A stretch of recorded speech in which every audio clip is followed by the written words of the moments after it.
Hey everyone, welcome to today's explainer. Just a few short years ago, if you told someone the roads would soon be absolutely dominated by electric and hybrid vehicles, it would have sounded like straight up science fiction. But that distant future? Yeah, it's actually already here.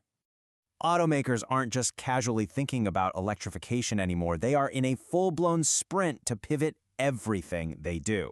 So today, we're diving into exactly why global car brands are transitioning. We're going to strip away all that confusing jargon and really look at the real-world fallout of this massive electrification shift.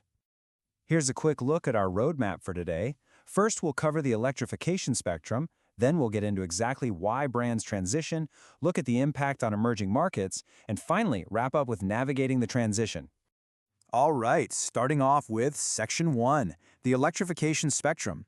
And the main thing to know here is that this massive industry pivot is definitely not happening overnight. It's actually a very gradual, highly calculated transition. Because when we throw around the word electrification, we aren't just talking about a 100% battery-powered car. That's a huge myth.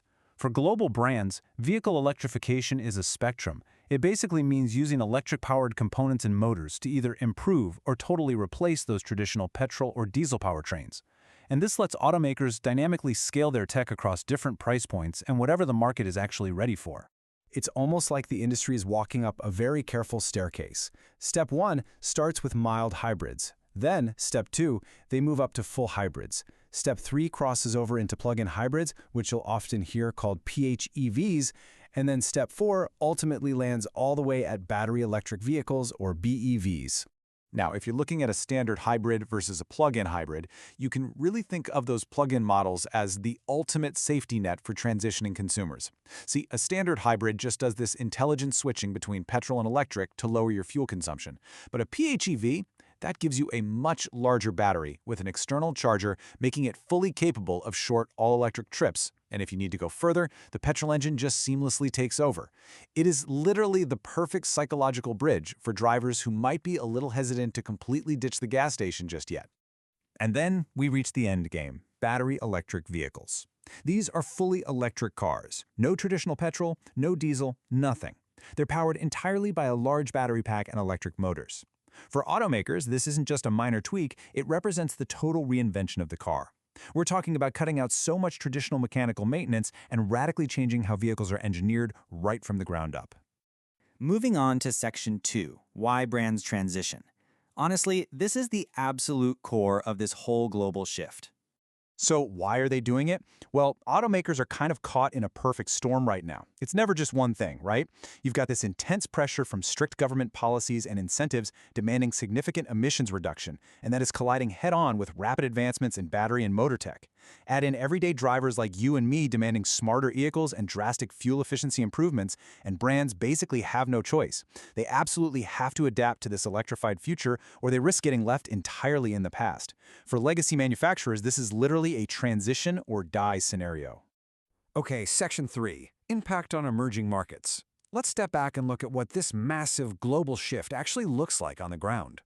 A really fascinating case study for this is Pakistan. We're watching a rapid, real-time evolution unfold there as major new electrified brands enter the market. You've got players like MG, GAC, BYD, and Deepal aggressively pushing hybrid and EV options into a newly receptive region. It's a huge deal because it proves that this isn't just some Western phenomenon, The electrification blueprint is well and truly going global.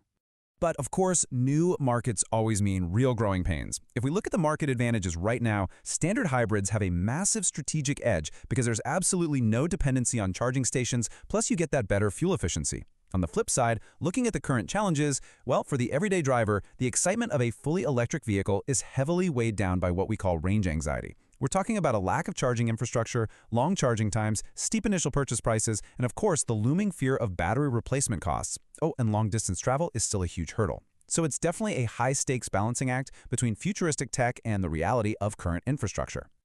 Which brings us to our final part, Section 4, navigating the transition. So, what does this all actually mean for you? I think the biggest takeaway here is that petrol cars aren't just magically vanishing tomorrow. We are very much living in the bridge era. Like the saying goes, hybrid vehicles make the transition easier, plug-in hybrids create a bridge, and fully electric vehicles represent the next major step. Basically, hybrids are that easy first step, PHEVs are the bridge getting us over the gap, and fully electric vehicles are just waiting on the other side as the new normal. Which really just leaves us with one big question. Knowing everything we just covered, the infrastructure hurdles, the tech spectrum, and exactly why the world's biggest car brands are changing course so drastically, what would you choose today? If you were out buying a car right now, would you go petrol, hybrid, or fully electric? It is definitely a wild time to be a driver. Thanks so much for joining me for this explainer, and as always, stay curious.